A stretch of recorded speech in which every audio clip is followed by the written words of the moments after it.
दुखी होकर उन्हीं के विषय में बातें कर रहे थे कि वहां पर लोमश ऋषि पधारे। धर्मराज युधिष्ठिर ने उनका यथोचित आदर सत्कार करके उच्चासन प्रदान किया। लोमश ऋषि बोले, हे पांडवगण, आप लोग अर्जुन की चिंता छोड़ दीजिए। मैं अभी देवराज इंद्र की नगरी अमरावती से आ रहा हूँ। अर्जुन वहां पर सुखपूर्वक निवास कर रहे हैं। उन्होंने भगवान शिव एवं अन्य देवताओं की कृपा से दिव्य तथा अलौकिक अस्त्र शस्त्र तथा चित्रसेन से नृत्य संगीत कला की शिक्षा भी प्राप्त कर लिया है। वे अब निवात और कवच नामक असुरों का वध करके ही यहाँ आएंगे। देवराज इंद्र ने आपके लिए यह संदेश भेजा है कि आप पांडवगण अब तीर्थ यात्रा करके अपने आत्मबल में वृद्धि करें। देवराज इंद्र के दिए गए संदेश के अनुसार युधिष्ठिर अपने भाइयों पुरोहित धौम्य, लोमश ऋषि आदि को साथ लेकर तीर्थ यात्रा के लिए चल पड़े। वे लोग नैमिषारण्य, कन्यातीर्थ, अश्वतीर्थ, गौतीर्थ आदि में दर्शन स्नान आदि करते हुए अगस्त्य ऋषि के आश्रम आ पहुंचे। लोमश ऋषि ने उस आश्रम की प्रशंसा करते हुए बताया, हे धर्मराज, यह अगस्त्य मुनि एवं उनकी धर्मात्मा पत्नी लोपामुद्रा की पवित्र तपस्थली है। एक बार अगस्त्य मुनि यहाँ घूमते हुए पहुँचे तो उन्होंने एक गड्ढे में अपने पूर्वजों को उल्टे लटकते देखा। अगस्त्य मुनि के द्वारा उनके इस प्रकार से लटकने का कारण पूछने पर पूर्वजों ने बताया कि हे पुत्र, तुम्हारे निःसंतान होने के कारण हमें यह नरक कुंड मिला है, इसलिए शीघ्र अपना विवाह कर पुत्र उत्पन्न करो, जिससे हमारा उद्धार हो। पितृगणों की बात से दुखी होकर अगस्त्य एक सुयोग्य पत्नी की खोज में निकले और विदर्भ देश की राजकुमारी लोपामुद्रा से विवाह कर लिया। जब अगस्त्य मुनि ने लोपामुद्रा के सौंदर्य पर मुग्ध होकर पुत्रोत्पत्ति की अभिलाषा से उसे अपने पास आने के लिए कहा तो लोपामुद्रा बोली कि हे स्वामी, मैं राजकुमारी हूँ, इसलिए आपका मेरे साथ समागम भी राजोचित ढंग से होना चाहिए। पहले आप धन की व्यवस्था करके मेरे और स्वयं के लिए सुंदर वस्त्र तथा स्वर्णाभूषण लेकर आइए।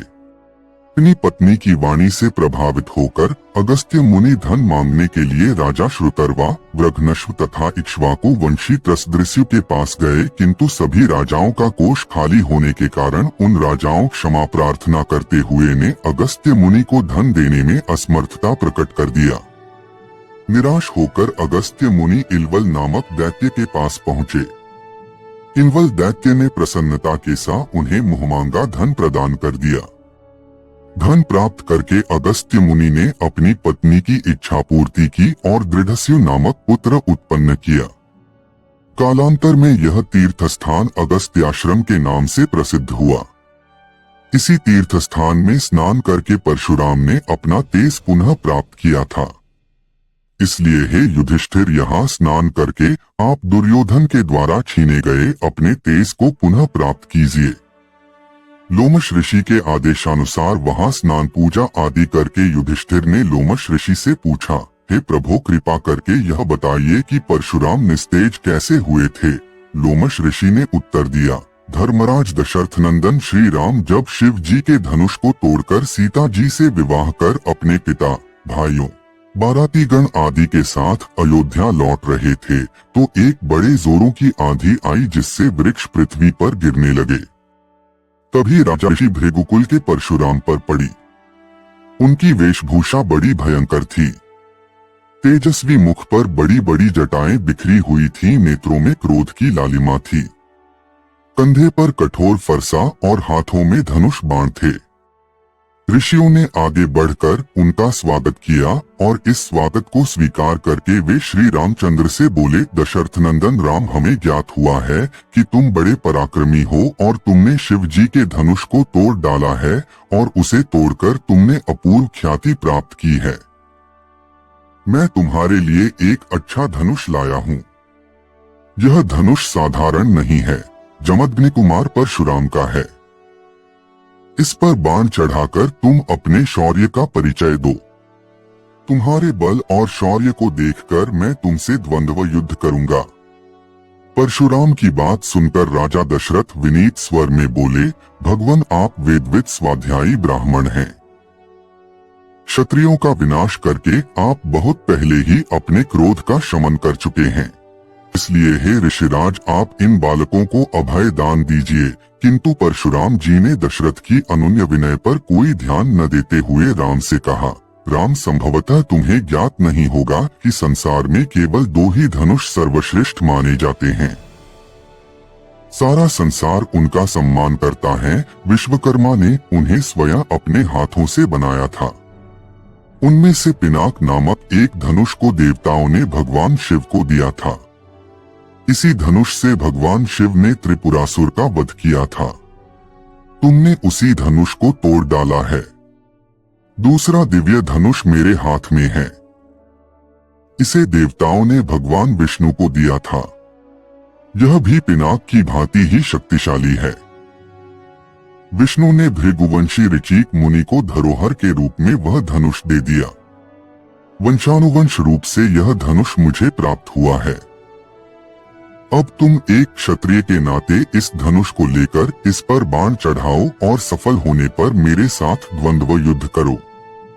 परशुराम के द्वारा बार बार ललकारे जाने पर रामचंद्र बोले, हे भार्गव, मैं ब्राह्मण समझकर आपके सामने विशेष बोल नहीं रहा हूँ, किंतु आप मेरी इस विनशीलता को पराक्रमहीनता एवं कायरता समझकर मेरा तिरस्कार कर रहे हैं।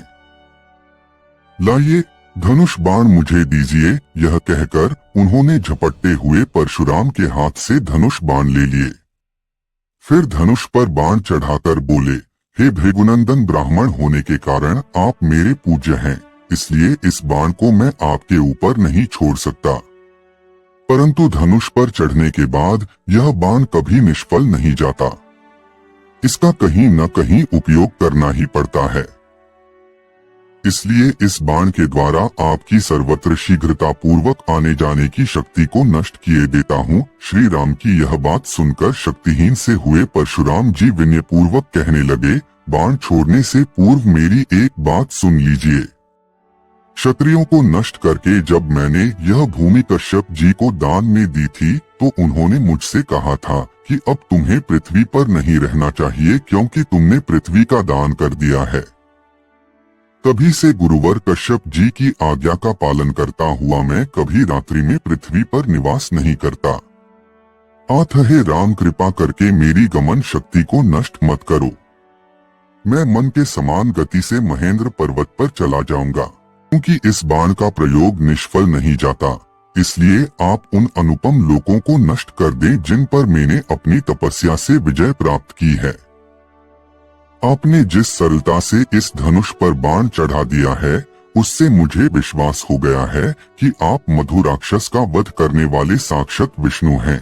परशुराम की प्रार्थना को स्वीकार करके राम ने बाण छोड़कर उनके द्वारा तपस्या के बल पर अर्जित किए गए समस्त पुण्य लोकों को नष्ट कर दिया और इससे परशुराम जी निस्तेज हो गए।